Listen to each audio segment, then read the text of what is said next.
Welcome. In front of me is an Amazfit Active Edge, and I'll go over unboxing of this smartwatch and a quick look at it. So let's just get straight into it.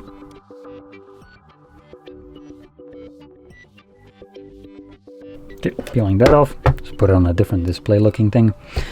Let's boot it up. Hopefully I'm pressing the correct button for that, and I am.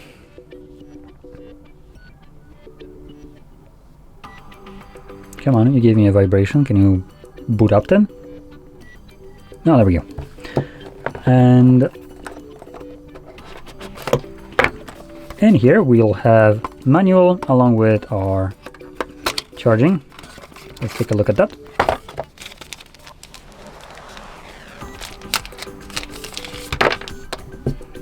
And it's magnetic, so that's pretty good. So it should easily attach to the back. There we go. Okay, join that to the side. And I do want to point out right off the bat, the strap right here just feels kind of tough, not very fun thing. Might be digging into your arms if you have petite ones like me, so that wouldn't be very comfortable. Something that you might want to maybe swap out. And in terms of swapping out, it looks like it's held by these bolts right here, which is a weird thing. But it could be just an aesthetic, who knows. Now, before I go into the specs, let's talk about the price tag. And this device right now comes at a price tag of about $120 US. That would include the tax as well.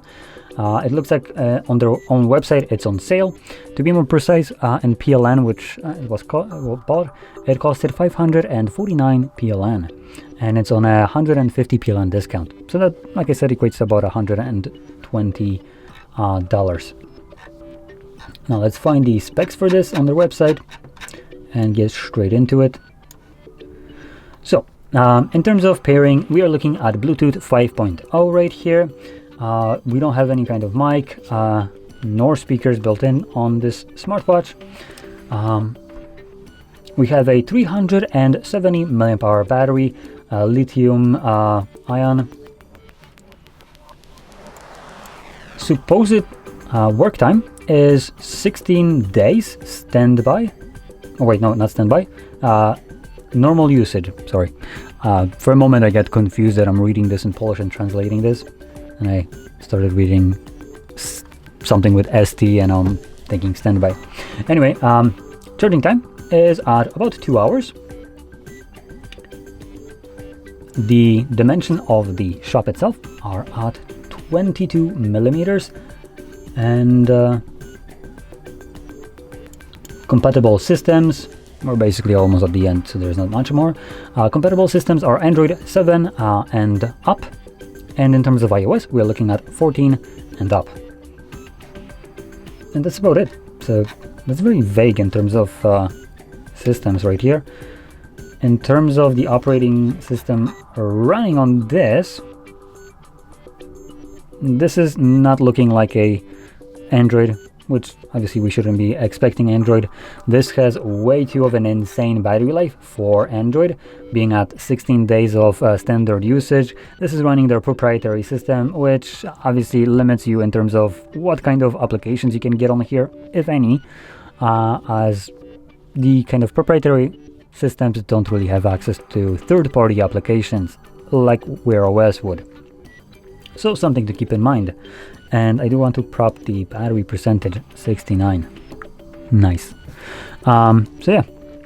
Now, that being said, to finish this off, just after running through the specs, it's a budget watch with a typical aesthetic of a watch, but it just feels a little bit cheap right here in terms of the maybe not the build. The build seems solid, but the materials used, they won't feel as good as some more, I guess, premium watches and even cheaper ones. I think in terms of materials used, I would prefer something like the Xiaomi Band. These come with a more nice feeling silicone or whatever they use. So this just feels a little bit harsh, and the build quality right here is a bit on a chunky side. so might not be up to everyone's preference. But I do want to point out one other thing. I do like the strap itself, as it is just a typical watch strap with a buckle right here, and you just plop it through here. And additionally, it does have a little kind of teeth or whatever here in the little loop that catch the belt, so it won't be slipping out of here. So that's pretty good. But like I said, all in all, it feels budget, and obviously the price is on a low end at about $120. That's not much. So with that being said, obviously it's a fitness based device, so if you're looking for one, I'm pretty sure this is Amazfit, so it should be up to snuff, as that's primarily what they're catering for. And with that being said, this basically concludes my look at the device. So if you found this very helpful, don't forget to hit like, subscribe, and thanks for watching.